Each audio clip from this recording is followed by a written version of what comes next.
Welcome back. Welcome back, family. I'm Renee, I am Kyrie. and welcome to Hear Us Out. And I want to say thank you once again and always to our longtime subscribers who've been with us A1 day one, and to the new listeners and new subscribers. Thank you for finding us and for hearing us out. Thank you. And over the last couple episodes, we have been talking and discussing book two of Mm-hmm. the Dune series, Dune Messiah. Mm-hmm. And in our last episode, I think we ended with, if I remember, let me go back. It was like at 40 something. I can't remember exactly that what the last right. chapter was. But I think it was a discussion between Irulan and Reverend Mother Yeah, Diane, that's what it was. you know, Yes. and her total frustration with Ireland, and she's like, "Look, you tried, but pretty much you failed. Of course you would fail. Look at you." Mm-hmm. And we have to preserve, this bloodline. So any kind of way that we can preserve it, if that means getting Paul and Aaliyah Mm-hmm. to come together to have a child, that's what we have to do. If you have to kill Chinese, and if that means you have to die in the process, then that's what just has to That's happen. just what has to happen. And Arlon is like, please give me another chance. But Reverend Mother's not hearing what she's saying, Mm-hmm. and she's like, no. And so of course Arlon is like, well, she'll do what she has to do Yeah. because you know, She, but she's yeah, she's a Bene Gesserit. yeah, she's a better guesser, right? And so No matter where you go, right, the Bene Gesserit so are where is always that? loyal Right, to the mission, to the right, main goal. right. And in this particular part, I think is when, at least in these four chapters, Mm-hmm. is when we spend the most time, or we get us the most time so far Uh-huh. with Aaliyah. Right, getting a better picture of the type of person Yes. So we she is. have Mm-hmm. so in these four chapters, we have two that specifically center around Aaliyah, Mm-hmm. and two that center around Paul, Paul, right. and his I guess you can say, because Paul is very like he's very sad and very melancholy throughout the entire story. So Mm-hmm. his stuff is very tinged with that sadness, Right, whereas Aaliyah's chapters are a bit more, you could say, fiery, right. a More bit more, robust, I guess you can a say. bit more, not ambitious, but a bit more. Whereas Paul has this melancholy about him, Aaliyah has this fury Yeah. about her, Mm-hmm. this frustration, this Mm-hmm. aggravation at her lot in life, stuff Mm-hmm. like that. So in our first chapter, I just want to quickly read like the little header part Okay. for this part Oh, okay, yeah. About Leah. about Aaliyah that Mm-hmm. really explains her character. Mm-hmm. You know, the Freemen see her as the Earth figure, a demigoddess whose special charge is to protect the tribes through her powers of violence. She is Reverend Mother to their Reverend Mothers. To pilgrims who seek her out with demands that she restore virility or make the barren fruitful, she is a form of anti-mentat. She feeds on that proof that the analytic has limits. She represents ultimate tension. She is the virgin harlot, witty, vulgar, cruel, as destructive in her whims as a querulous storm. Mm-hmm. That she is. Yeah, That she and is. she is whereas Paul is like the analytic taken to its like Ultimate nth extreme. degree, Yeah. yeah, Mm-hmm. to the greatest extreme. Mm-hmm. Um, Aaliyah is I can't say that she's the emotional, but she's the intuitive. She's the thing that lies beyond logic, Mm-hmm. or she exists on the cusp of, like, she's anti-mentat. Mm-hmm. She is the living embodiment of the limitations of a logical analytic outlook on Mm-hmm. reality, on the cause and effect type thing. And throughout the story so far, that's kind of the role that she's been playing. Mm-hmm. Or because if we recall back to the when Paul was having his council meeting, and Right. And how she was so quick to jab at and Corvo. or when Irulan was trying to when Irulan was talking and trying to understand Priscian's abilities. Right. And Aaliyah was the one who pointed out that she said that consistency is not a variable of reality. Right. If you're looking for consistency Consistency. from his power, but consistency isn't something Right. that is given to you by the universe itself. Right. So then, like, even then she's pointing out the limits Right. of the analytical, and the fact that she represents ultimate tension in a sense. That she represents ultimate tension. That particular part reminded me of another part in another book outside of the Dune series, but it's the Illuminatus trilogy. It's Okay. something in the vein of Dune, and that it has some somewhat irreverent, anarchic, esoteric vibe to it. Mm-hmm. But there's a part in that book that talks about. I would read it, but it. I suggest that you just read the Yeah. book on Yeah. your own. Mm-hmm. But it's this particular part that talks about the difference between tension and strain, and how when you are, because we live in a, according to, at least in the point of view of this book, Mm-hmm. that the tension is us trying to keep our walls up. It's us trying to maintain Right. the Mm-hmm. facade of self. Mm-hmm. Whereas the Strain. strain is those It's things coming right down, down. being pulled down, Going right. Mm-hmm. and tension is the thing that keeps us apart, Mm-hmm. in a sense, that keeps us separate and not truly being able to give in Mm-hmm. to one another and to those moments of ecstasy and of you could say reverie, Mm-hmm. right? And I think that really points to Aaliyah's character as well, Mm-hmm. because Aaliyah is and especially in this particular chapter Mm-hmm. where you really begin to examine her nature. Right. Aaliyah is an ancient being. Mm-hmm. She is, like I said, the virgin harlot. Right. She has so many memories of so many sexual dalliances, Mm-hmm. but she's a 15, 16-year-old Yeah. girl Mm-hmm. who's never had any of this before. So she's this ancient being in Mm-hmm. the body of a Right. teenage girl, Right. right? So she had, like you said, she is the ultimate tension. She is that facade, Mm-hmm.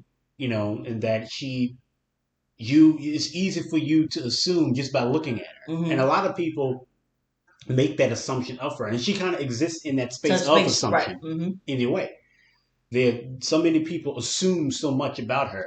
And even of herself, with her Benny Gesserit training and all this stuff, all of it is just, walls within walls within walls, Mm-hmm. mazes within mazes, puzzles within puzzles. That's even how she trains. Yeah, Right. that's how she goes about her business. Right. That's who she She is. is right. That's what she's Mm-hmm. indicative of. Mm-hmm.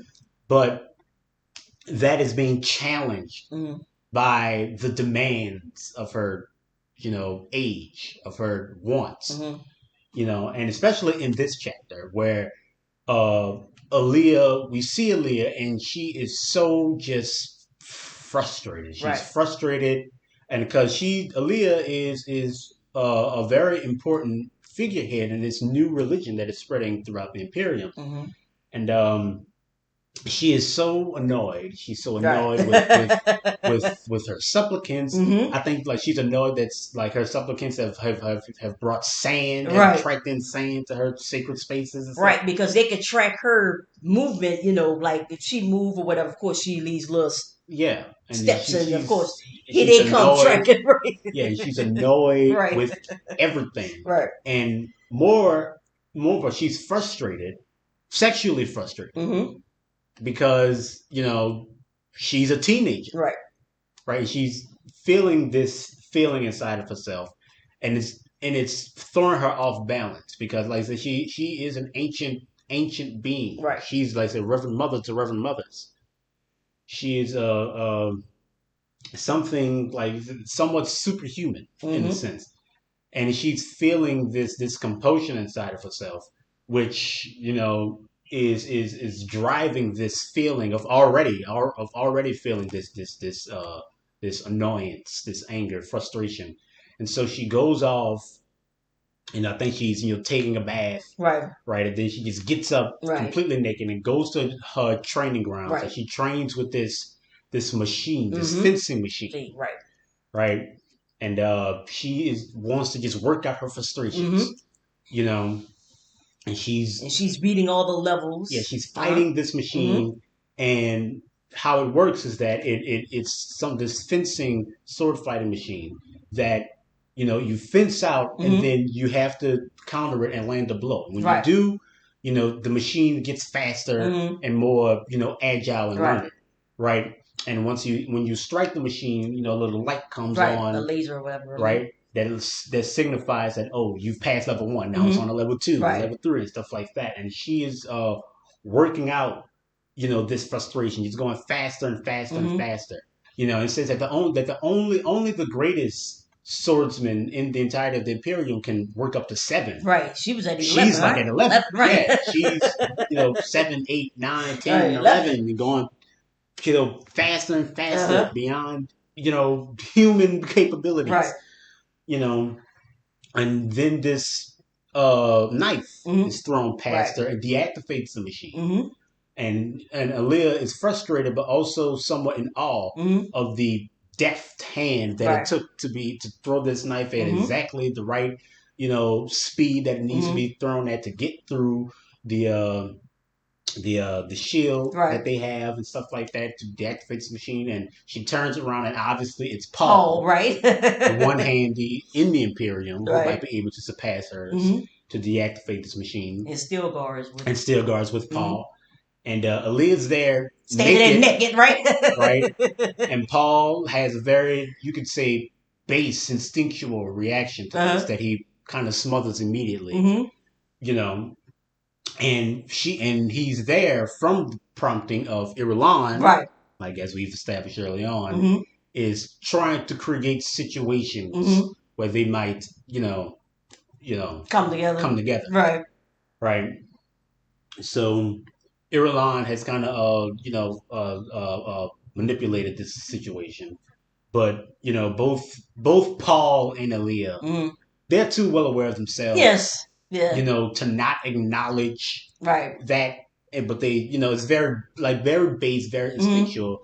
They smother it immediately Right. and just go on about their business, because the official reason that they're there is that there's rumblings that the guild Mm-hmm. might be trying to smuggle a The worm. sandworm Right.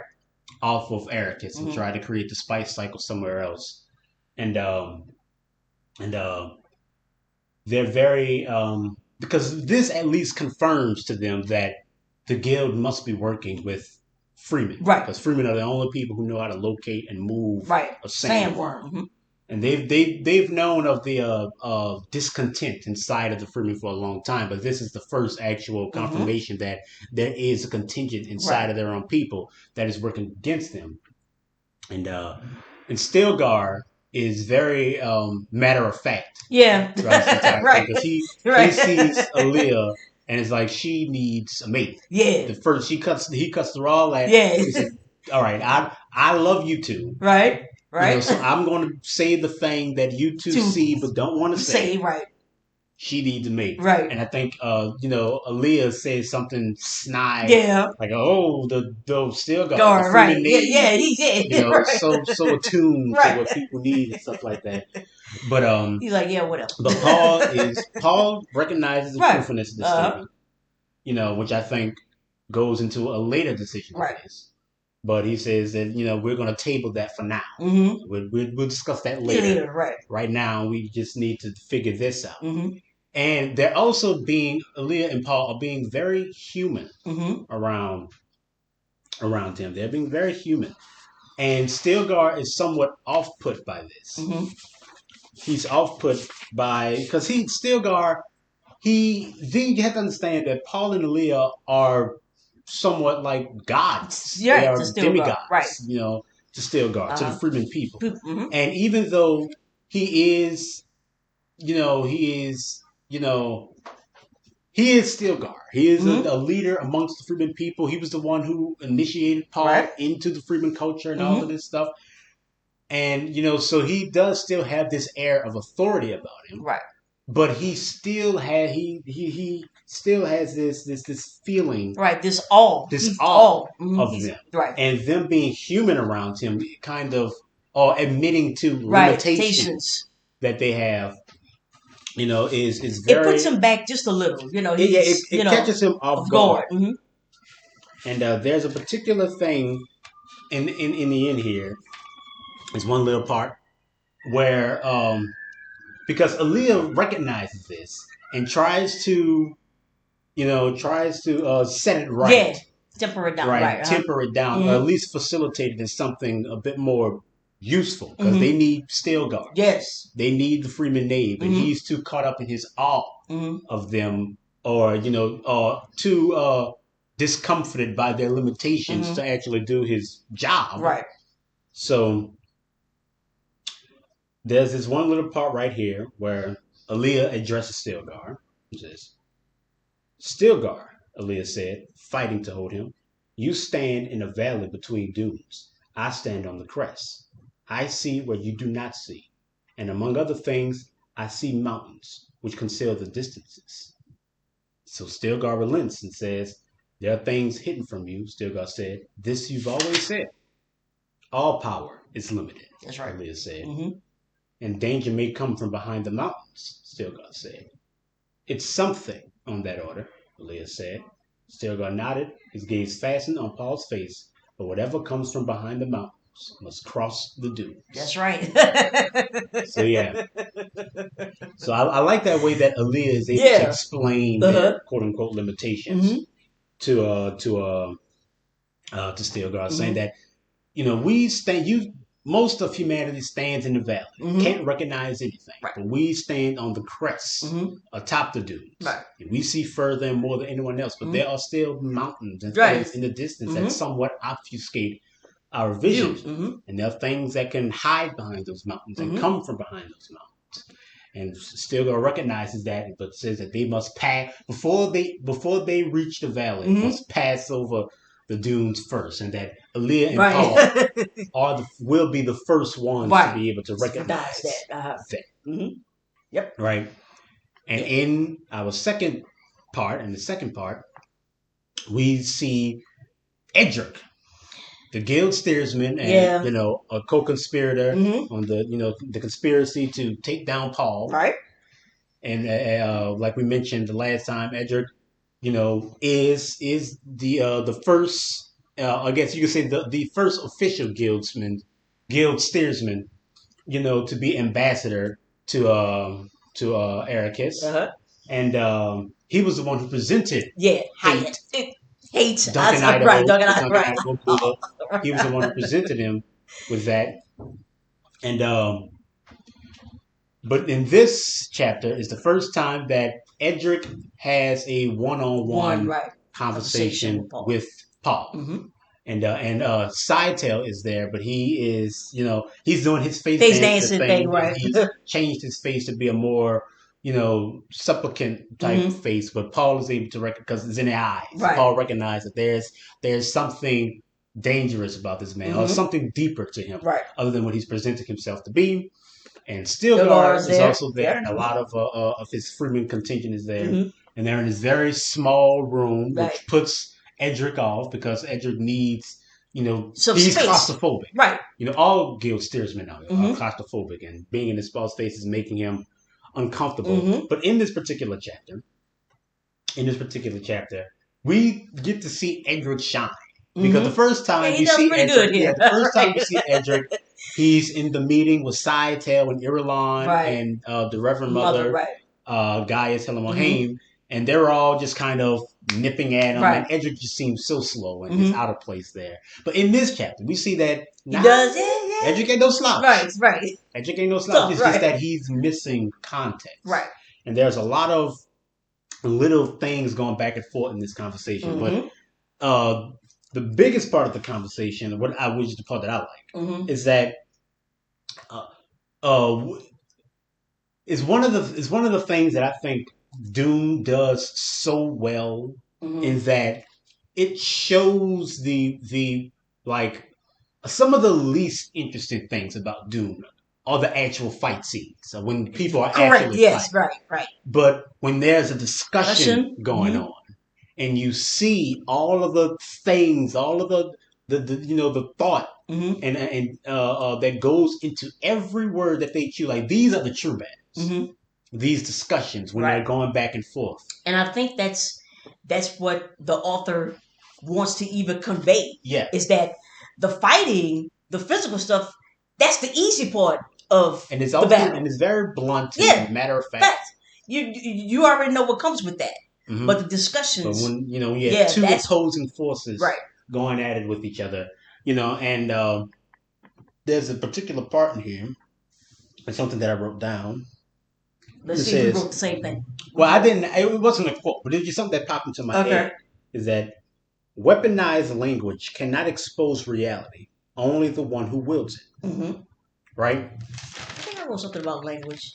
Because there is a particular part in Yeah. here, Uh huh. at least when Paul is musing about language in itself and how Yeah. they're putting so much into these little barbs that they're sending at each other during Mm-hmm. this conversation.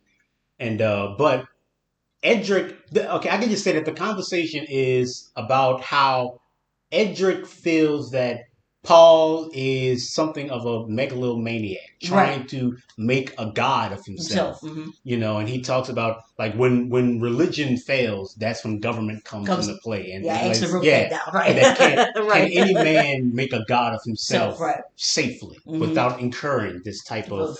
reaction from Mm-hmm. people. And he's saying all of these things to Paul, and he's right. Right. But the thing is that he's missing context. Mm-hmm. That Paul isn't doing this intentionally. Right. Or he's not doing this out of a sense of ego. Right. He's doing this to stave off something worse. Worse. And I think You he know, sort of even hints. He even hints at that. yeah, Yeah, he's he saying says that that this isn't really his choice. It was choice. never Right. really his choice. Mm-hmm. It's not something that he wants to do, but he feels he must, Mm-hmm. to save everyone. And Right. it's hard to look at someone like Paul, who's the leader of this jihad Child. that Right. has killed, as is Yeah, because said in this particular one. he's killed more people than I think he mentioned Yeah, Hitler and that's Genghis later Khan and on. stuff Like, like that. but Right. he's killed like 61 billion Billion people. people and Right. sterilized 5 whole You're planets. right. And I think it was it he sterilized 5 planets and subjugated 9, or Mm-hmm. sterilized 9 and And subjugated subjugated 5. five. Right. Either way, Right. he has killed Right. billions. Billions of people have Right. died in his name. Mm-hmm. And and Paul is like, well, Edric does have a point Point. here, Mm-hmm. but it's hard to try to explain to someone like Edric that Paul doesn't have a choice, Mm-hmm. especially when he's presented. Oh, he is this omniscient Quintus Haderach, Right. Mentat And right. Emperor, all Right. this stuff. He Yourself. has Right. all these names, and he's the head of this empire. That he's not doing. He's this isn't any malice in this. Mm-hmm. This is actually an act of mercy Mm-hmm. that he's doing right now. It's Right. hard to try to explain that, and that's what I'm saying is that Edric has weaponized his language, and he thinks that he's using this to expose Paul, but the only thing that he's exposing is himself Mm-hmm. and the limitations of his own Right. Of his own perceptual understanding. Right. basis. Mm-hmm. Yeah, Right. Mm-hmm. and let me see.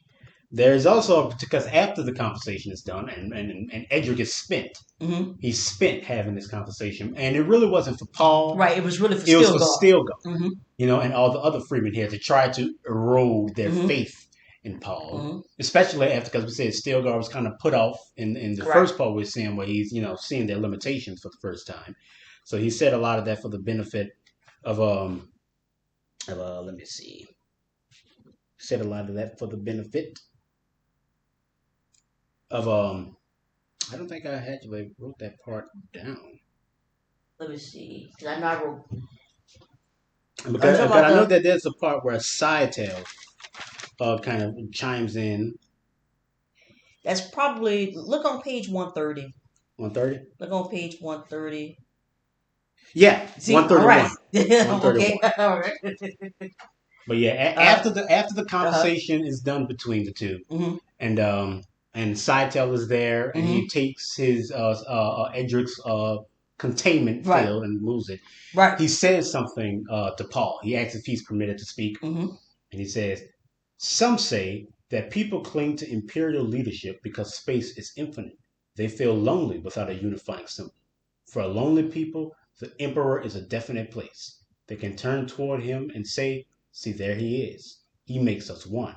Perhaps religion serves the same purpose, my lord." Mm-hmm. Right? And he walks out. Right.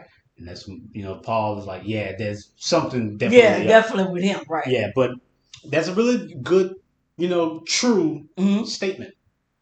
Is that, and I think he also, there's something later on where Paul says that, the people don't want an accountant. They don't That's want right. a Yeah, housemaker. They that's right. want, a leader. A leader. Mm-hmm. They He want, does say, a master. mm-hmm. That's what they want. Right. And people tend to make masters out of everything. This is a point that we've touched on many times, like when Mm-hmm. we talk about, like, let's say, the fallacy of leadership, Mm-hmm. or a point that's made later on in the Dune series that, the problem with leadership is that people are so eager to Just to be be led, led. Mm-hmm. right? And really the point that we've made many times when we talk about, God and leaders, that it's just us. Right. And when you try to create something outside of yourself, Mm-hmm. to be that absolute point, right? All you end up doing is limiting yourself and limiting your reality. Mm-hmm. Because no person can be that. No leader can be your master Mm-hmm. without robbing you of your agency, Right. without robbing you of your freedom, and you grow to resent that, Mm-hmm. right? Yes. But it was you who created that Created it. space That's and right. put someone in that space, Mm-hmm. but then balk at the failures of your leaders when you, Right. are shirking responsibility. Sounds familiar? Like we talked about that many Many times, times, like right. Malcolm X, and also that we spend so much time, revisiting these men Mm-hmm. and going over how they failed and stuff like that. But they were, like I said, they were men of their times. Mm-hmm. They were the ones put in that position Position. to lead, and they led to the best of Their their ability. ability. Right. And a lot of that's a really big recurring theme throughout the entirety of the Dune Mm-hmm. series is that, and you can say it harkens back to anarchy and stuff Mm-hmm. like that, in that you have to lead yourself, Self. Right. and that your society is only meant to facilitate that, right? Anything outside of that is when you start to is when you start burgeoning on Right. these other more, you can say, corrosive Mm-hmm. and toxic aspects of the human condition, you know. And after that conversation, uh, Paul calls in Corbin, and since Corbin's kind of flustered Yes, in, yes. He and goes, he right. has these These sugar, globes or these whatever these not globes. globes, but I think these reels of history. Yeah, but okay, I thought it was like it just goes around and you can watch the Yeah, reels. Maybe. yeah, Okay. something Yeah. like that. Yeah. And he wants Stilgar to study these things. And Right. Stilgar is like, Like what? I don't need a history That's lesson. I right. don't need, and Stilgar is like, bro, I'm Stilgar. Yeah, I I still initiated know you stuff. Right. into I'm good this. over here. I was Right. your knave. Right. Don't act like I don't know what I'm doing. Right. But what Paul is doing is kind of, you can say, completing what was started in the previous chapters. Mm-hmm. Is that Paul needs Stilgar at his best. Mm-hmm. And he can't do that if Stilgar is so busy deifying them, Right. and just being in awe of them, or being put off by their Mm-hmm. limitations, Right. seeing them as something other than humans. Mm-hmm. So he gives him these reels of the golden era of Earth, this Right. far off, distant past to them. Right. And so, and he's like, I don't need to learn about fairy tales from the Right. dawn of On time. time. Right. That's still, but Paul says he wants him to study Genghis Khan and Right. Hitler. Hitler. Mm-hmm. These figures of the past, and he says, like, Genghis Khan killed 4 million people with Right. his legions. Hitler killed 6 million. And he's like, oh, well, And that's and it's like, yeah, I've killed 61 billion people. Right. 61 billion, and he laughs at himself because he was like, I'm sure Hitler thought that no one's going to be able to kill as many people as me. Right. And that's a thought that Paul has. Mm-hmm. Like, I don't know how anyone's going to be able to kill more than Right. me. Right. Yeah, right. And he chortles at himself. Mm-hmm. But what he's doing is that he's like I said, Paul needs to shatter Stilgar's perception, Mm-hmm. reverence of him to free his true potential. Stilgar is too busy, revering Right. these people. We need you at your best right Best. now Right. because, as I think the last sentence is, Paul says the party's over. Yes. Right. This is we're entering the end game Right. here, and we need Stilgar at his best. And he Best. also hears about these conspirators in his garden. Mm-hmm. Korva Right. comes in and tells him of these Sarduikar that may be in his garden Mm-hmm. that Chani has pointed out, and you know Paul knows that Korva is He's wishy-washy. wishy-washy Right. and that he may be making power plays of his Right. own. And Right. so he sends Korva out on his own to Right. go and kill all of these people Uh-huh. who have sullied his garden. Right. And he says that the party is over. Over. Right. He literally says that, and that's and pretty much is indicative Mm-hmm. of where Paul is going and where things are being led at this particular moment. And so yeah, So then in the next and chapter. then in the next chapter is one that I want to read. I Mm-hmm. want to read out. So yeah, Yeah. This is the this is the Alia and Hate okay. part. I still say high end. Mhm. I still say high end, but yeah, this is the coming moment between Between these two. right. Right, we said like Paul recognizes this particular need Uh-huh. in Aaliyah, so this is probably one of the contributing factors in pairing these two together, Right. right, on It's this hilarious. particular Well, it's mission. good. It's good. Okay. Yeah, and All it's yeah. So yeah, here lies a toppled god. His fall was not a small one. We did but build his pedestal, a narrow and a tall one. Tylaxu epigram. Mm-hmm. hmm So yeah, Aaliyah crouched, resting elbows on knees, chin on fist, stared at the body on the dune. A few bones and some scattered, tattered flesh that once had been a young woman. The hands, the head, most of the upper torso were gone, eaten by the Corolla's wings. The sand all around bore the tracks of her brother's medics and questers. They were gone now, all excepting the mortuary attendant who stood to one side with Hate, the Gula, waiting for her to finish her mysterious perusal of what had been written here. A wheat-colored sky enfolded the scene, and the glacious light come into mid-afternoon for these latitudes. The body had been discovered several hours earlier by a low-flying courier whose instruments had detected a faint water trace where none should be. His call had brought the experts, and they had learned what? That this had been a woman of about 20 years, Freeman, addicted to Samuda, if you remember. Right. That's the Mm-hmm. And she had died here in the crucible of the desert from the effects of a subtle poison of Tylaxu origin. To die in the desert was a common enough occurrence, but a Freeman addicted to Samuda, this was such a rarity that Paul had sent her to examine the scene in the ways their mother had taught them. Aaliyah felt that she had accomplished nothing here except to cast her own aura of mystery about a scene that was already mysterious enough. She heard the Gula's feet stir the sand, looked up at him. His attention rested momentarily upon the escortopters circling overhead like a flock of ravens.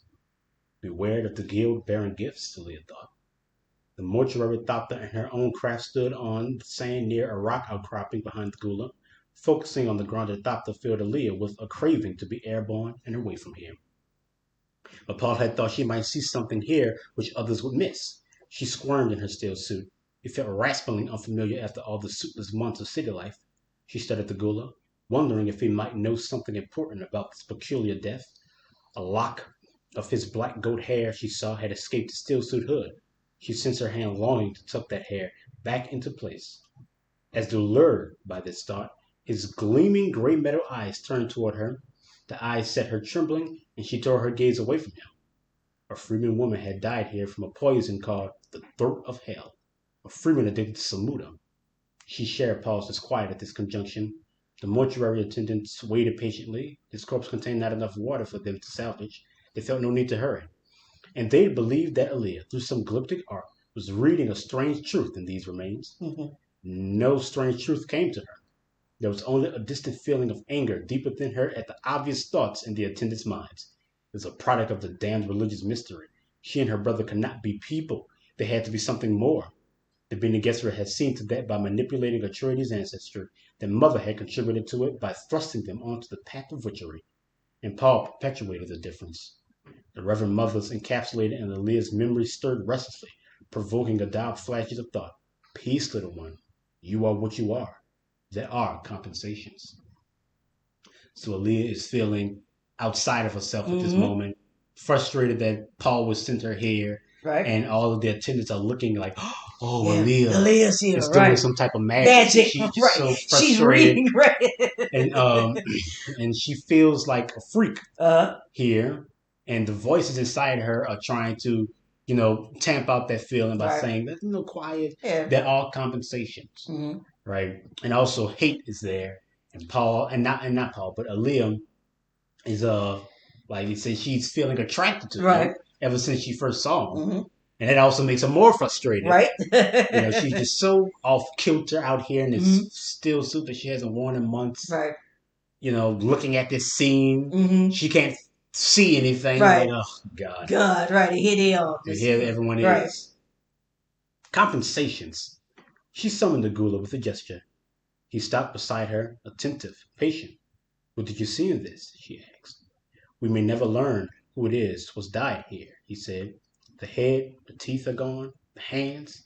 Unlikely such a one had a genetic record somewhere to which her cells could be matched. Tylax with poison, she said. What do you make of that? Many people buy such poisons. True enough. And this flesh is too far gone to be regrown as was done with your body. Even if you could trust the Tylax to do it, he said. She nodded, stood. We will fly me back. You will fly me back to the city now. And they were airborne and pointed north. She said, You fly exactly as Duncan Idaho did. He cast a speculative glance at her. Others have told me this. What are you thinking now? She asked. Many things. Stop dodging my questions, damn you. Which question? She glared at him. He saw the glare, shrugged. How like Duncan Idaho, that gesture, she thought. Accusingly, her voice thickened with a catch in it, she said, I merely wanted your reaction's voice to play my own thoughts against him. The young woman's death bothers me. I was not thinking about that. What were you thinking about? About the strange emotions I feel when people speak of the one I may have been. May have been? The Talax were very clever. Not that clever. You were Duncan Idaho. Very likely. It's the prime computation. So you get emotional? To a degree. I feel eagerness. I'm uneasy. There's a tendency to tremble, and I must devote effort to controlling it. I get flashes of imagery. What imagery? It's too rapid to recognize. Flashes, spasms, almost memories. Aren't you curious about such memories? Of course. Curiosity urges me forward, but I move against a heavy reluctance. I think, what if I'm not the one they believe me to be? I don't like that thought. And this is all you were thinking? You know better than that, Aaliyah. How dare he use my given name? She felt anger rise and go down beneath the memory of the way he'd spoken. Softly throbbing undertones, casual male confidence. A muscle twitched along her jaw. She clenched her teeth. Isn't that Al Quds down there? He asked, dipping a wing briefly, causing a sudden flurry in their escort. She looked down at their shadows rippling across the promontory above Hog Pass at the cliff and the rock pyramid containing the skull of her father. El Quds, the holy place. That's the holy place, she said. I must visit that place one day, he said. Nearness to your father's remains may bring memories I can capture. She saw suddenly how strong must be this need to know who he had been. It was a central compulsion with him. She looked back at the rocks, the cliff with its base sloping into a dry beach and a sea of sand, cinnamon rock lifting from the dunes like a ship breasting waves. Circle back, she said. The escort. They'll follow. Swing under them. He obeyed. Do you truly serve my brother? She asked, when he was on the new course, the escort following. I serve the Atreides, he said, his tone formal, and she saw his right hand lift, fall almost, the old salute of Caladan. A pensive look came over his face. She watched him peer down at the rock pyramid. What bothers you? She asked. His lips moved. A voice emerged, brittle, tight. He was. He was. A tear slid down his cheek. Aaliyah found herself stilled by Freeman awe. He gave water to the dead. Compulsively she touched a finger to his cheek, felt a tear. Duncan, she whispered. He appeared locked to the top of his controls, gaze fastened to the tomb below. She raised her voice. Duncan! He swallowed, shook his head, looked at her, the metal eyes glistening. I felt an arm on my shoulders, he whispered. I felt it. An arm. His throat worked. It was a friend. It was my friend. Who? I don't know. I think it was. I don't know. So yeah, it's a little pause right here. But Aaliyah recognizes, at least through their conversation, Mm-hmm. this compulsion, this need in Hate to figure out who he was. Right. And he gets flashes, these spasms. Sometimes he blanks out like he did here Right. when a very strong memory spasm comes over him. You know, and so Aaliyah tells, and they're passing over the grave of the holy place Right. of the holy site of the burial grounds of Duke Leto, Right. Paul's father. That's right. And so Leah says, well, let's go there then. Mm-hmm. And so, Duncan Haight turns the ship towards them, passing under, and just going towards this place. They haven't even landed Right. yet, but just going towards there, brings this very strong emotion in him, Mm-hmm. which, comes up, and, he has a spasm. Again, he locks at the controls, and, Aaliyah has to pull him out, and they're like, Duncan has to scream his name, and then he regains control of himself and of the controls at the top of them. Mm-hmm. And he's like, I felt it. I felt someone Mm-hmm. there, and so it's very, very strong. Mm-hmm. It's his loyalty to the House Atreides, and it's so strong that it's causing these compulsions in him. And when these memories flash of his friend, of the Duke Leto, of this person that he loved very much, Mm-hmm. it overwhelms him. Just keep that in mind. Right. The call light began flashing in front of Aaliyah. The escort captain wanted to know why they returned to the desert. She took the microphone, explained they had paid a brief homage to her father's tomb. The captain reminded her that it was late. We will go to Arakeen now, she said, replacing the microphone. Hay took a deep breath, banked that thopter around to the north. It was my father's arm you felt, wasn't it? She asked. Perhaps. His voice was that of the Mentat, computing probabilities. She saw he had regained his composure. Are you aware of how I knew my father? She asked. I have some idea. Let me make it clear, she said. Briefly, she explained how she had awakened to Reverend Mother awareness before birth, a terrified fetus with the knowledge of countless lies embedded in her nerve cells, and all this after the death of her father. I know my father as my mother knew him, she said, in every last detail of every experience she shared with him. In a way, I am my mother. I have all her memories up to the moment when she drank the water of life and entered the trance of transmigration. Your brother explained something of this. He did. Why? I asked. Why? Mm-hmm. A mentat requires data. Oh. Oh, right. She looked down at the flat expanse of the shield wall, tortured rock pits and crevices. Aaliyah was like, "You asking after me?" Yeah. Oh, Then he was like, "Oh no, I just need. I just need mentat that. data." Oh. He saw the direction of her gaze, said, "A very exposed place, that down there, but an easy place to hide," she said. She looked at him. It reminds me of a human mind, with all its concealments. Ah, he said. Ah? What does that mean, ah? She was suddenly angry with him, and the reason for it escaped her. You'd like to know what my mind conceals, he said. It was a statement, not a question. How do you know I haven't exposed you for what you are by my powers of prescience? She demanded. Have you? He seemed genuinely curious. No! Sibyls have limits, he said. He appeared to be amused, and this reduced Leah's anger. Amused? Have you no respect for my powers? She asked. The question sounded weakly Mm-hmm. argumentative, Right. even to her own ears. Right. So Duncan's kind of putting her off base here. Right. I respect your omen's importance perhaps more than you think, he said. I was in the audience for your morning ritual. And what does that signify? This comes to one of my favorite parts here. Mm-hmm. You've great ability with symbols, he said. keeping his attention on the thoughts controls. That's a Bene Gesserit thing, I'd say. But as with many witches, you've become careless of your powers. She felt a spasm of fear. Blair, how dare you? I dare much more than my makers anticipated, he said. Because of that rare fact, I remain with your brother. Alia studied the steel balls, which were his eyes. No human expression there. The steel suit hood concealed the line of his jaw.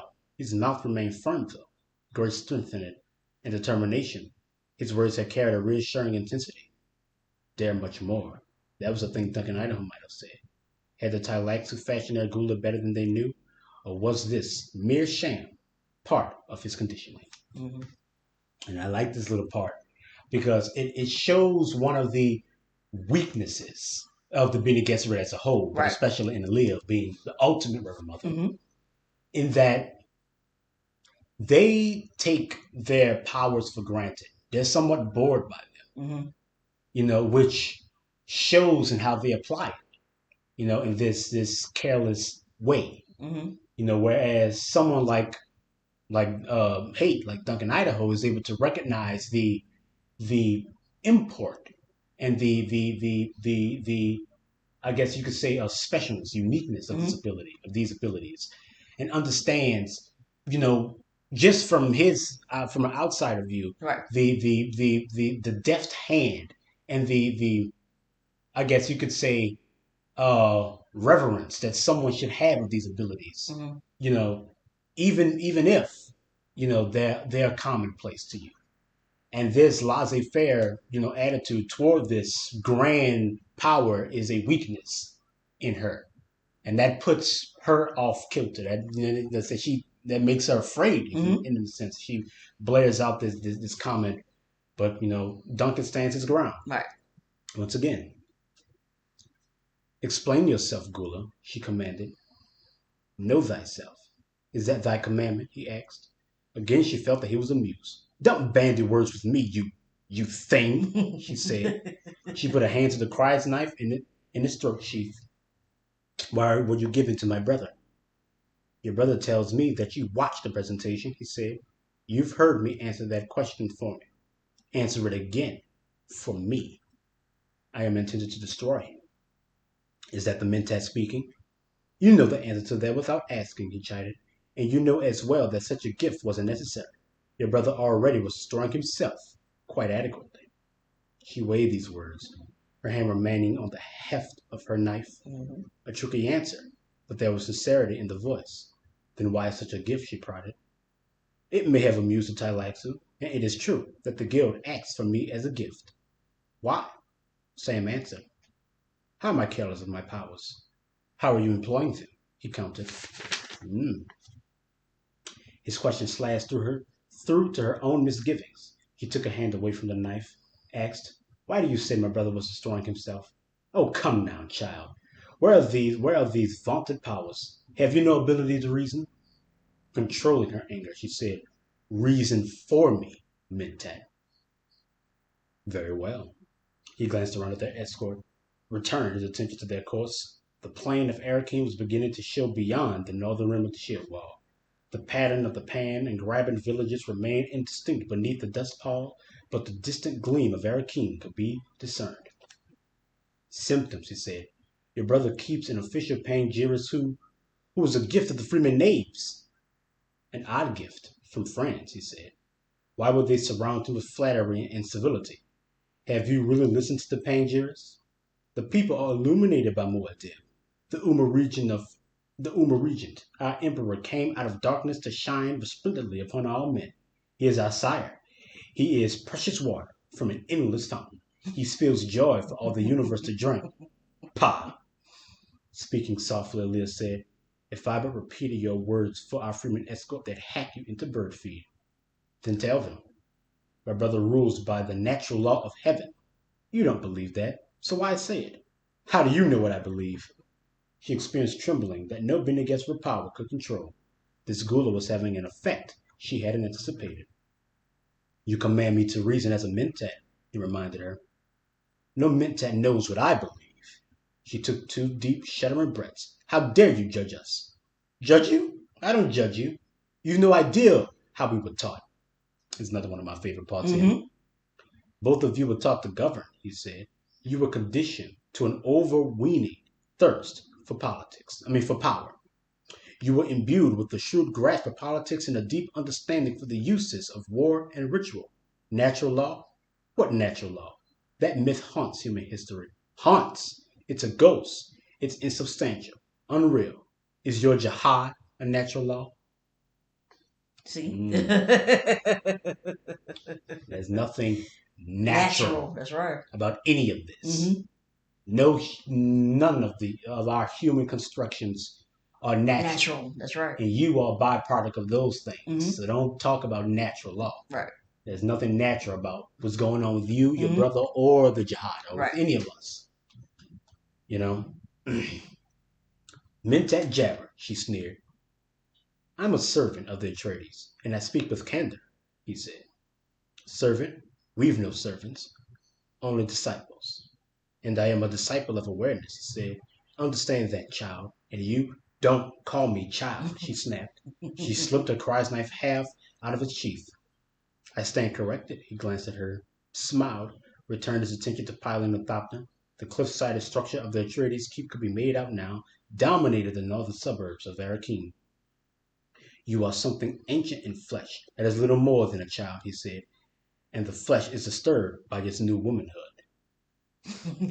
He snide commented. Yeah. Carl said that she's a little more. Yeah. You're a little more than a child. Right.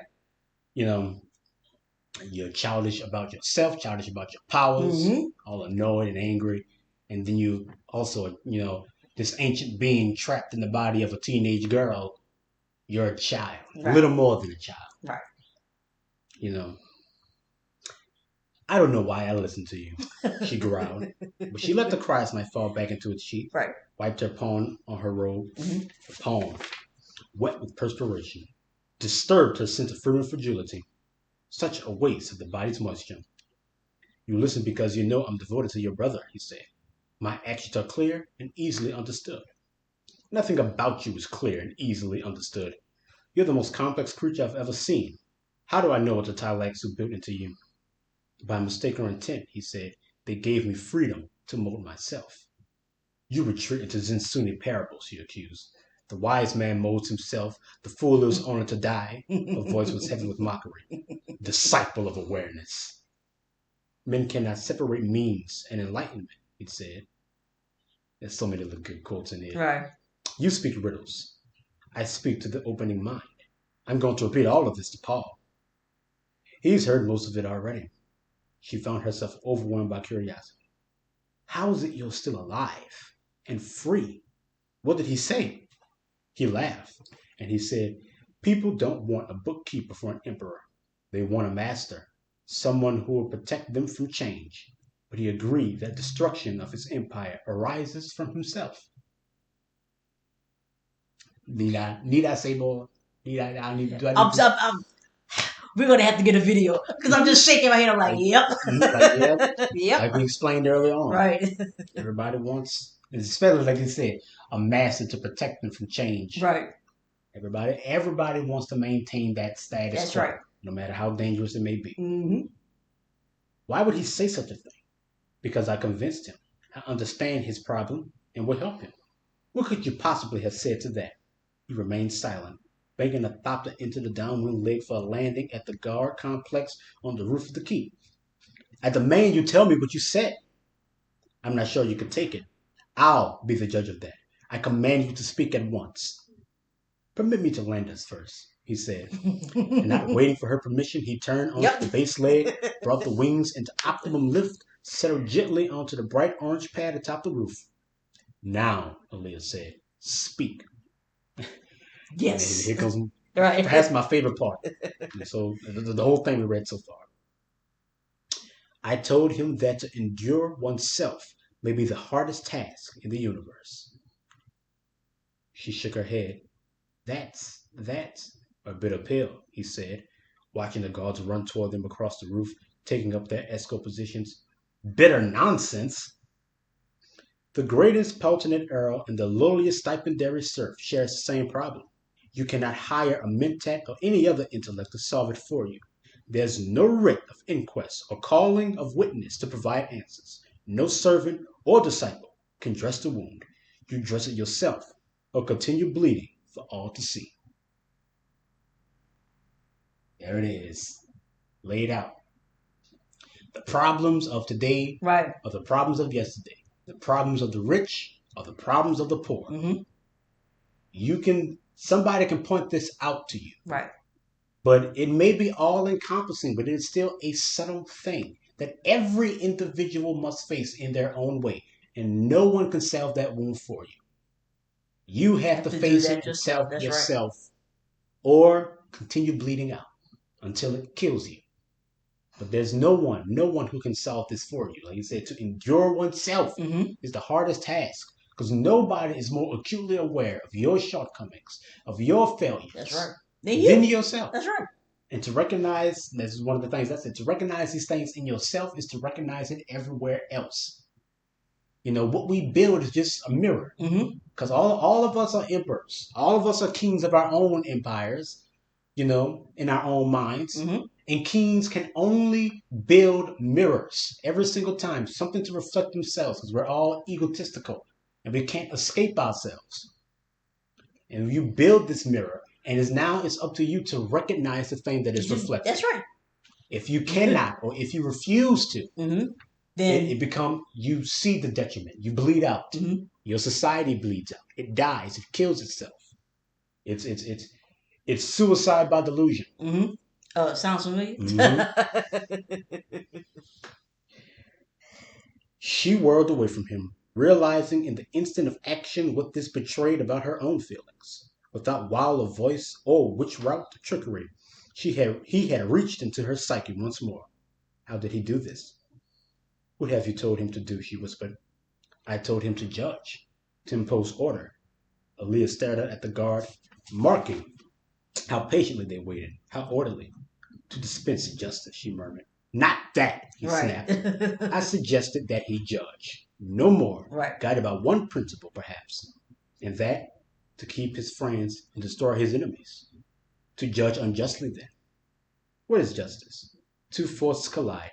Each may have the right in his own sphere. And here's where an emperor commands orderly solutions. Those collisions he cannot prevent. He solves. How? In the simplest way. He decides. Keeping his friends and destroying his enemies. Isn't that stability?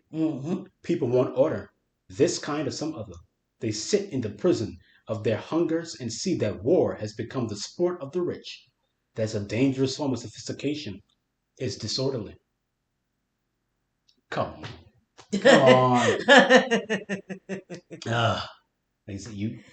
He's the emperor. That's right. Remember, he's husbandman to all of his people.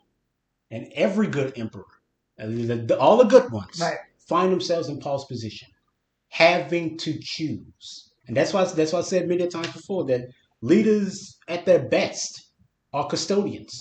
They're janitors. Their job is to clean up the mess. Their job is to listen to all the experts, to all of the smartest, most learned people on a particular subject or situation, and then make the choice. That's right. For better or for worse. And that is the one thing that Paul is having the hardest time doing. That's right. Is making that choice, because we know what it's going to cost him. We know what it's cost us, $61 billion. Right. But to him, it's going to cost. China. That's right. It's going to cost that. Right. And for him, it's 61 billion and one. Right. That one life right there. And everything that she represents to him and to herself. Right. But he has to choose, like every good emperor, dispense justice. And justice, like he said, and justice, like I said, is a regional thing. That's right. What's justice to one person won't be justice to someone else. That's right. They're going to have two ideas of what justice is, but the emperor's justice, the one who chooses his justice, is to save his friends and punish his enemies. Simple as that. Simple as that. Recognize that for what it is and make the choice. That is justice. Right. No judgment, no nothing. Just make this. And that goes back to the Constitution and law and all that stuff. Right. These things are regional. Make the choice at that time Mm-hmm. that best serves you at that time, Time. Mm-hmm. at that time and place. Isn't that stability? Yeah. Yeah.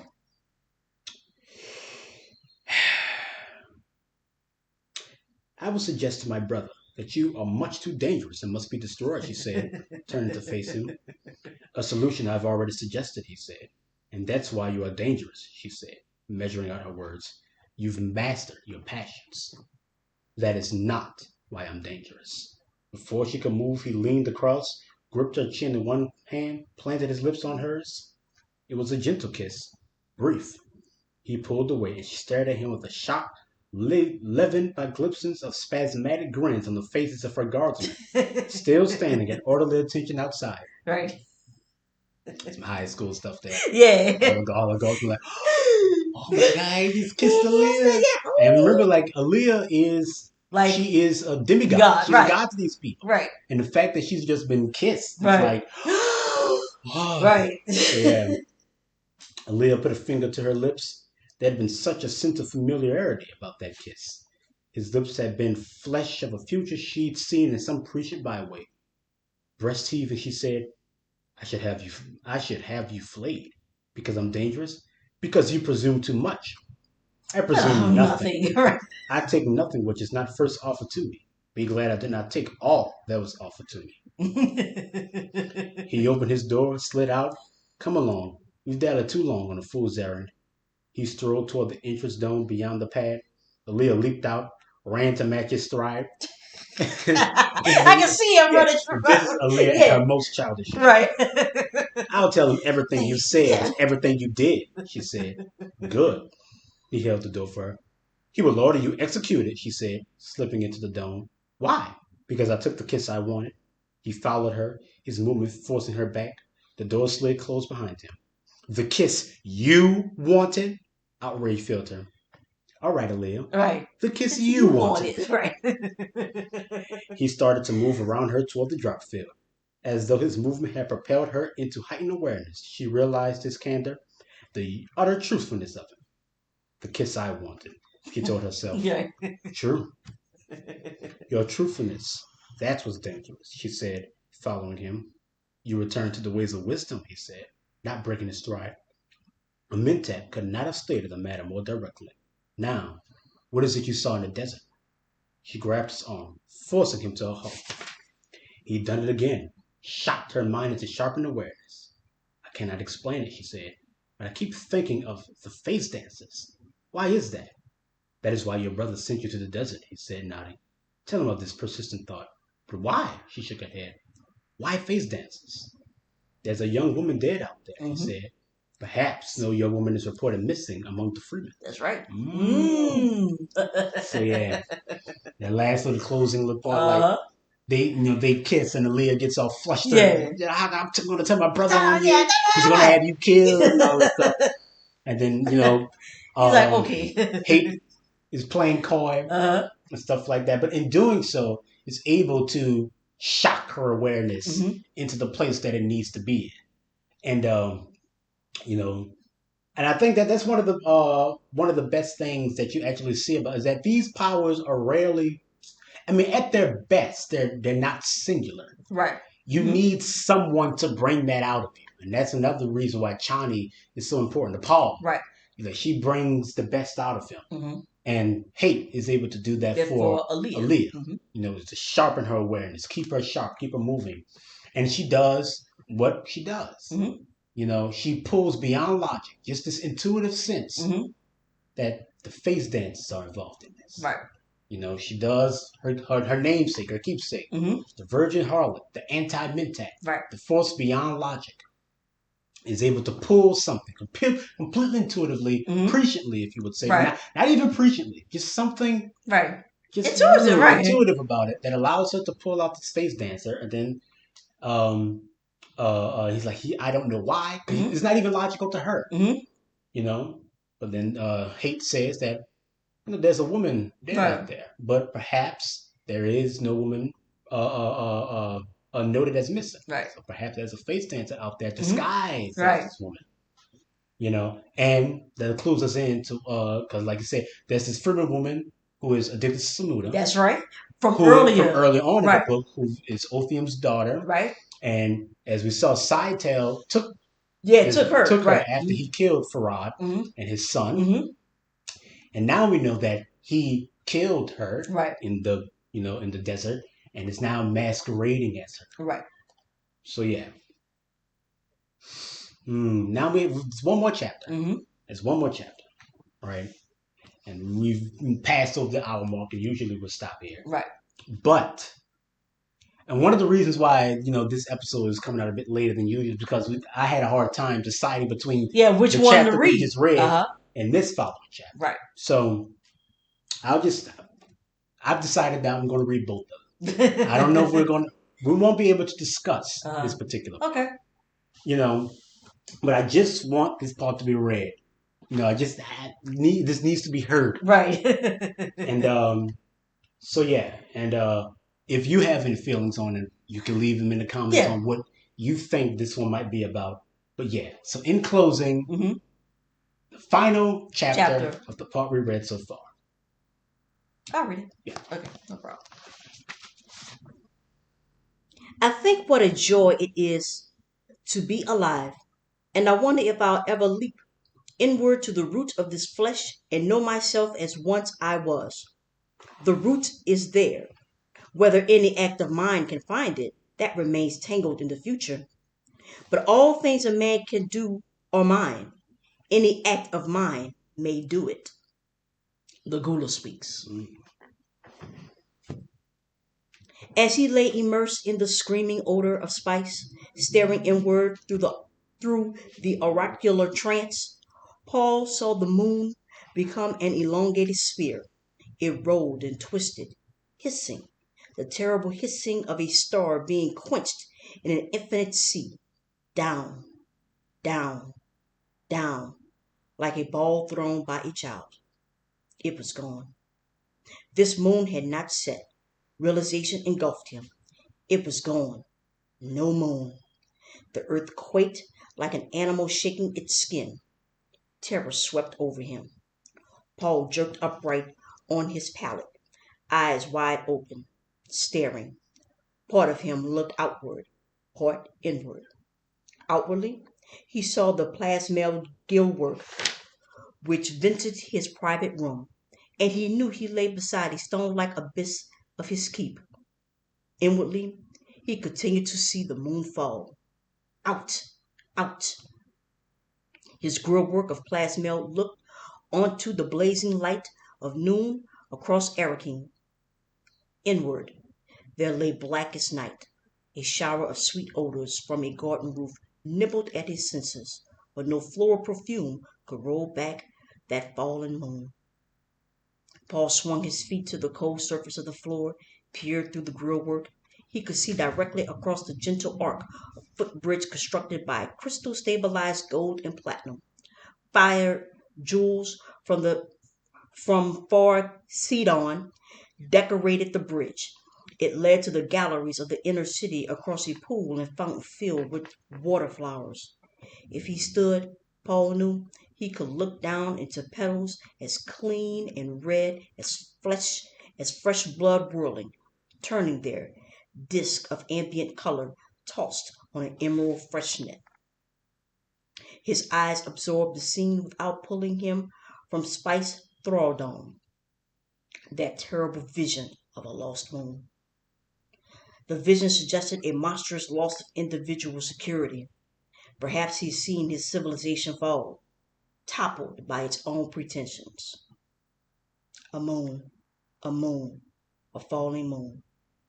It had taken a massive dose of the spice essence to penetrate the mud thrown up by the tower. All it, all it had shown him was a falling moon in the hateful way he had known from the beginning, to buy an end for the jihad, to silence the volcano of butchery. He must discredit himself. Disengage, disengage, disengage. The floral perfume from the garden roof reminded him of Chinese. He longed for her arms now, for the clinging arms of love and forgetfulness. But even Chinese could not exercise this vision. What would Shani say if he went to her with the statement that he had a particular death in mind, knowing it to be inevitable? Why not choose an aristocrat's death, ending life on a secret flourish, squandering any years that might have been? To die before coming to the end of willpower? Was that not an aristocrat's choice? He stood, crossed to the crossed to the lapped opening in the grillwork, went out into onto a balcony which looked upward to flowers and vines trailing from the garden. His mouth held the dryness of a desert march. Moon, moon, where is that moon? He thought of Aaliyah's description. The young woman's body found in dunes, a freeman addicted to Samuda. Everything fitted the hateful pattern. You do not take from this universe, he thought. It grants you what it will. The remains of a conch shell from the seas of Mother Earth lay on a low table beside the balcony rail. He took its lustrous smoothness into his hands, tried to feel backward in time. The pearl surface reflected glittering moons of light. He tore his gaze from it, peered upward past the garden till his sky became a conflagration, trails of rainbow dust shining in the silver sun. My freemen called themselves children of the moon, he thought. He put down the conch, strode along the balcony. Did that terrifying moon hold out hope of escape? He probed for meaning in the region of mystic communion. He felt weak, shaken, still gripped by the spice.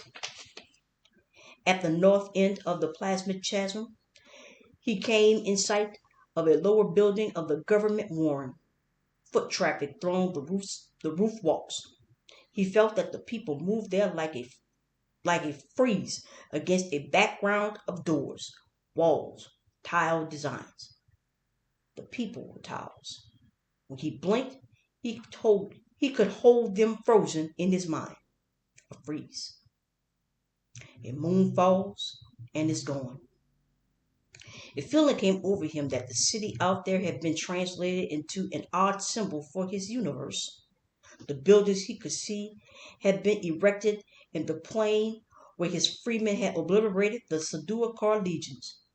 Ground once trampled by battles rang down to the rushing clamor of business. Keeping to the balcony's outer edge, Paul strode around the corner. Now his vista was a suburb where city structures lost themselves in rocks in the blowing sand of the desert. Elias temple dominated in the foreground. Green and black hangings along its 2,000-meter sides displayed the moon symbol of Muad'Dib, a falling moon. Paul passed a hand across his forehead and eyes. The symbol metropolis oppressed him. He despised his own thoughts. Such vacillation in another would have aroused his anger. He loathed this city. Rage rooted in boredom flickered and simmered deep within him, nurtured by decisions that couldn't be avoided. He knew which path his feet must follow. He'd seen it enough times, hadn't he? Seen it once, long ago. He thought of himself as an inventor of government, but the inventors have fallen into old patterns. It was like some hideous contrivance with plastic memory. Shape it any way you want it, but relax for a moment and it snapped into the ancient forms. Forces at work beyond his reach in human breast eluded and defied him. Paul stared out across the rooftops, but treasures of untrampled life lay beneath those roofs. He glimpsed leaf green places, open planting amidst the chalk red and gold of the roofs. Green, the gift of Muad'Dib and his water. Orchards and groves lay within his view, open planting to rival those of fabled Lebanon. Muad'Dib spends water like a madman, Freeman said. Paul put his hands over his eyes. The moon fell. He dropped his hands, stared at his metropolis with clarified vision. Buildings took on an aura of monstrous imperial barbarity. They stood enormous and bright beneath the northern sun. Colossi. Ever, every extravagance of architecture a demented history could produce lay within his view. Terraces of mesa proportion, squares as large as some cities, parks, premises, bits of cultured wilderness. Superb artistry abutted inexplicable prodigies of dismal tastelessness. Details impressed themselves upon him. A postulant out of most ancient Baghdad, a dome dreamed a mythical Damascus, an arch from the low gravity of Attar, harmonious elevations and queer depths, all created an effect of unrivaled magnificence. A moon, a moon, a moon. Frustration tangled him. He felt the pressure of mass unconscious, that burgeoning sweep of humankind across his universe. They rushed upon him with a force like a gigantic tidal bore. He sensed the vast migration at work in human affairs, eddies, currents, gene flows. No dams of abstinence, no seizures of impotence, nor maledictions could stop it. Muad'Dib Jihad was less than an eye blink in this larger movement. The Bene Gesserit swimming in this tide, that corporate entity trading in genes, was trapped in the torrent as he was. Visions of a falling moon must be measured against other legends, other visions in a universe where even the seemingly eternal stars waned, flickered, died. What mattered a single moon in such a universe? Far within his fortress citadel, so deep within that the sound sometimes lost itself in the flow of city noises. A 10-string rebaba tinkled with a song of the jihad, a lament for a woman left behind on Arrakis. Her hips are dunes curved by the wind, her eyes shine like summer heat. Two braids of hair hang down her back, rich with water rings, her hair. My hands remember her skin, fragrant as amber, flower scented. Eyelids trembled with memories. I am stricken by love's white flame. The song sickened him. A tune for stupid creatures lost in sentimentality. As well sing to the dune impregnated corpse Alia had seen. A figure moved in shadows of the balcony's grillwork. Paul whirled. The gula emerged into the sun's full glare. His metal eyes glittered. Is it Duncan Idaho or the man called Hate? Paul asked. The gula came to a stop 2 paces from him.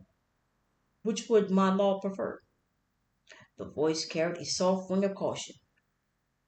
Play the Zen Sunni, Paul said bitterly, meaning within meanings. What could a Zen Sunni philosopher say or do to change one jot of the reality unrolling before them at this instant? My lord is troubled. Paul turned away, stared at the shield wall's distant scarp, saw wind carved arches and buttresses, terrible mimicry of his city. Nature playing a joke on him. See what I can build? He recognized a slash in the distant massif, a place where sand piled from a crevice, and thought, there, right there, we fought to do a car. What troubles my lord? The Google asked. A vision, Paul whispered. Ah, when the Tyloo Exu first awakened me, I had visions. I was restless, lonely, not really knowing I was lonely. Not then. My visions revealed nothing. The Tyloo Exu told me it was an intrusion of the flesh which men and gulas all suffer. A sickness, no more. Paul turned, studied the gula's eyes, those pitied steel balls without expression. What visions did those eyes see? Duncan, Duncan, Paul whispered. I am called Hate. I saw a moonfall, Paul said. It was gone, destroyed. I heard a great hissing. The earth shook. You are drunk on too much time, the gula said. I asked for the Zensuni and get the mentat, Paul said. Very well. Play my vision through your logic, mentat, Analyze it and reduce it to mere words laid out for burial. Burial indeed, the Guru said. You run from death. You strain at the next instant, refuse to live here and now. Augury. What a crutch for an emperor. Paul found himself fascinated by a well remembered mole on the Gula's chin. Trying to live in this future, the Gula said. Do you give substance to such a future? Do you make it real? If you go the way of my vision future, I'll be alive then, Paul muttered. What makes you think I want to live there? The Gula shrugged. You asked for me for a substantial answer. Where is there substance in a universe composed of events? Paul asked.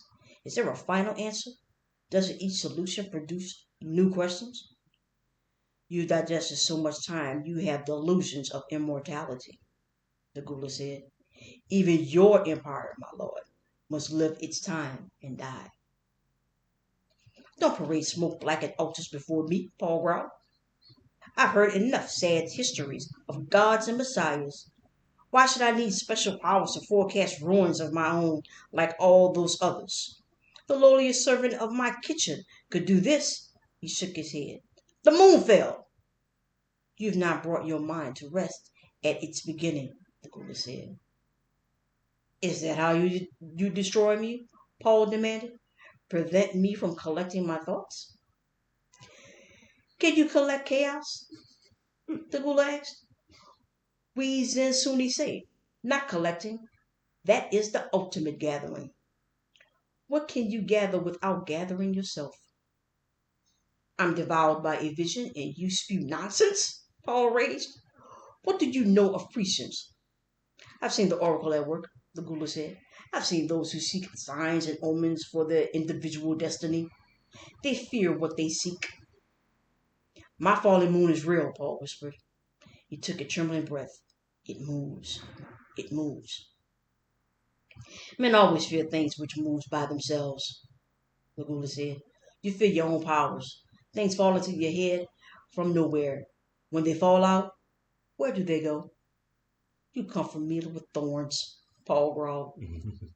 An inner illumination came over the Guru's face. For a moment he became pure Duncan Idaho.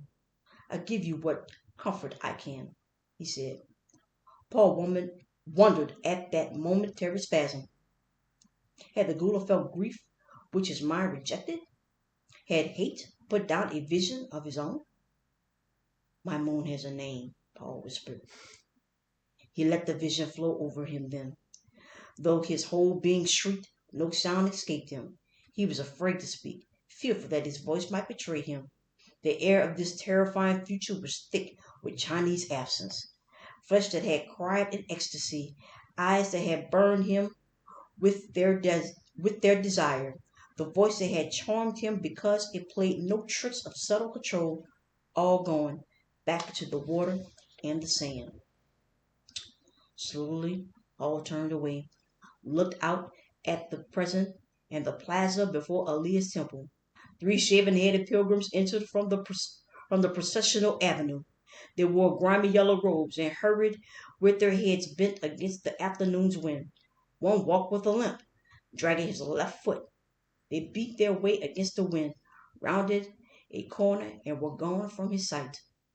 Just as his moon would go, they were gone. Still, his vision lay before him. Its terrible purpose gave him no choice. The flesh surrenders itself, he thought. Eternity takes back its own. Our bodies stirred these waters briefly, danced with a certain intoxication before the love of life itself, dealt with a few strange ideas, then submitted to the instruments of time. What can we say of this? I occurred. I am not, yet I occurred. Oh man, Yeah. it Yes. ends. It ends with the I am he who That's is, right. the name of God type thing. Right. That's with Yahweh, Yeah. right? I am he who is. Yeah. But it was like the last sentence was, what was it? I think, not I think. I occurred. I am not, yet I occur. Heard, yeah. That's his thing. I am that which occurs. Mm-hmm. He is the personification of that moment. Mm-hmm. He's like those moments keep coming, Coming, but right. they are still moments. Moments. He's he's this contradictory being, Mm-hmm. this immortal momentary spasm Mm-hmm. in just this eternal now. And the entire chapter, Mm-hmm. I said I wasn't going to talk about it. Here we Yeah, are. here we are. But the entire chapter was him going through this vision, seeing his moon falling, Right. trying to tell himself that it's his people, maybe it's his empire, Right. but he knows No, exactly his, what it yeah, he is. know who it, yes. And hate comes in and offers him truths when he's looking for comfort. Right. Comforting him with truth. Like I said, you offer me thorns. He's giving as best as he possibly can. Mm-hmm. You know, and he like we heard in the earlier chapter, Mm-hmm. to endure oneself is the hardest thing. He knows the choice he's going to have to make, and he's plagued with just sadness and remorse at the decision that he knows he's going to have to make. Mm-hmm. It says, but 61 billion people have died. Mm-hmm. All of them just as important as the one life that he refuses to give. That's right.